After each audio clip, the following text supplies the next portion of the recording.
गणेश भगवान ने क्यों लगाई विवाह पाबंदी। दोस्तों, यह बात तो सभी को पता है कि गणेश भगवान का मुख हाथी का है और एक दांत टूटा हुआ है। इन्हीं दो कारणों की वजह से उनका विवाह नहीं हो पा रहा था। इस बात से गणेश महाराज अक्सर नाराज रहा करते थे।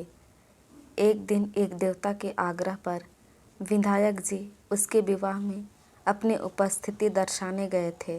विवाह स्थल पर पहुंचने के बाद कुछ देवताओं ने मिलकर गणेश भगवान का समय पर विवाह न होने के कारण उपवास किया, जिससे गणेश जी बहुत ही अधिक नाराज हो गए।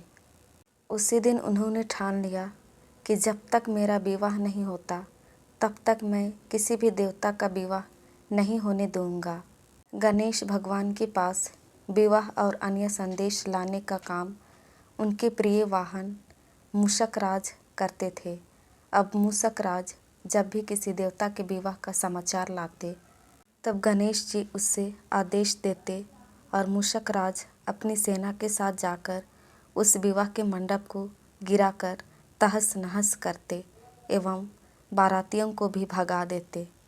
इस तरह गणेश जी और मूषक राज की मिली भगत की वजह से किसी भी देवता का विवाह नहीं हो रहा था। गणपति जी के व्यवहार से तंग आकर सभी देवी देवता भगवान शिव और माता पार्वती जी के पास पहुंच गए और इस विकट समस्या का समाधान मांगने लगे। भगवान शिव और माता पार्वती ने कहा कि इसका हल तो आपको केवल ब्रह्मदेव जी के पास से मिल सकता है। कृपा करके आप ब्रह्मलोक जाइए।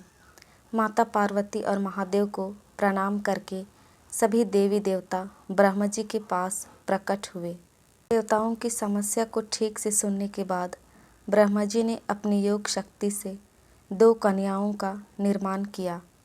कन्याओं का नाम था रिद्धि और सिद्धि।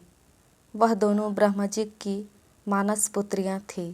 इन्हें लेकर ब्रह्मा जी गणेश महाराज के पास गए और उनसे अपनी पुत्रियों को ज्ञान एवं शिक्षा प्रदान करने का निवेदन करने लगे। ब्रह्मदेव जी का मान रखने के लिए एक दांत भगवान ने रिद्धि और सिद्धि को शिक्षा देना आरंभ किया। फिर उस दिन के बाद से जब भी मूषक राज किसी विवाह की खबर लेकर आते थे, उस वक्त रिद्धि और सिद्धि गणेश जी को अपनी बातों में उलझाकर रखती थी। इस तरह गणेश जी का ध्यान किसी और विषय पर रहता और दूसरी तरफ देवताओं के विवाह संपन्न हो जाते।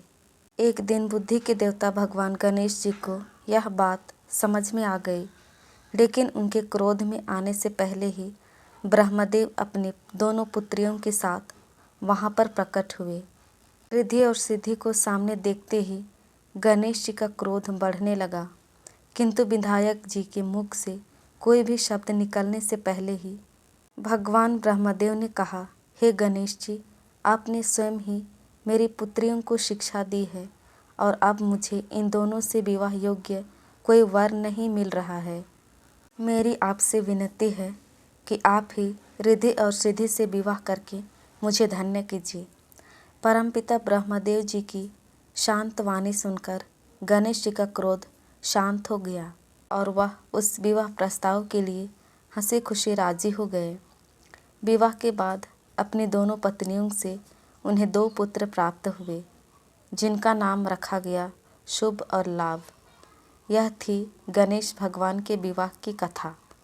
दोस्तों, गणेश भगवान ने क्यों लगाई विवाह पाबंदी, स्टोरी आपको कैसी लगी प्लीज़ कमेंट करके ज़रूर बताइएगा। और यदि चैनल में नए हैं तो प्लीज़ चैनल को लाइक, शेयर एंड सब्सक्राइब कीजिएगा, ताकि हम आपके लिए और अच्छी अच्छी कहानियाँ ला सकें। धन्यवाद।